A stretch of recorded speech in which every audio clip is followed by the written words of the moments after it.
mga mi, pag magigisa po kayo ng magluluto kayo ng manok, maganda na po ito natin siya kahit konti-konti lang. Lutong-luto talaga yung loob niya pag kinain natin, diba? Diba mga mima?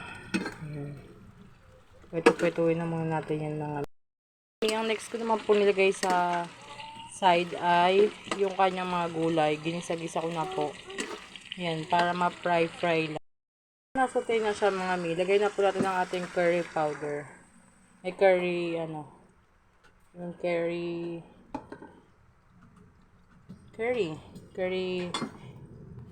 stuffing curry. Para maan lang ba siya. Siguro natin may curry soup na siya dyan. Kasi yung curry powder tsaka tubig, pinagalo ko kaya curry powder. And then mga mima, takpan natin para maluto-luto naman siya. Makuluan. Mga mi, pag ganyan na po siya ka-saucy at saka medyo malambot-lambot na po yung meats niya at saka yung mga veggies niya, pwede na po natin ilagay ang ating Coco Mama. Yan, para creamy siya. Yan, creamy to creamiest. Just siya lang.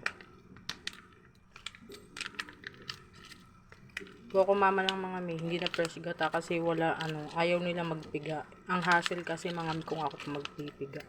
Saka makaalat. May mga sumasama laging nyug. Ako marunong magpiga mga mi. So yan.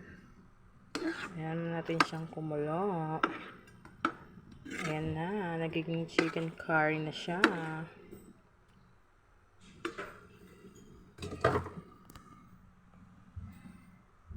Sakpan po na natin para luto na po ang ating chicken curry. Chicken curry, yummy na. So, pwede na natin ilagay ang ating pineapple tidbits. Parang ang labas niya po mga mi ay pininyahang manok. Di po ba? Yun po.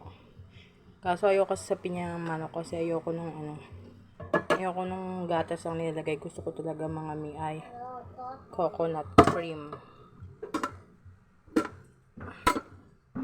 Ayan na, meron na po siyang pineapples for the go.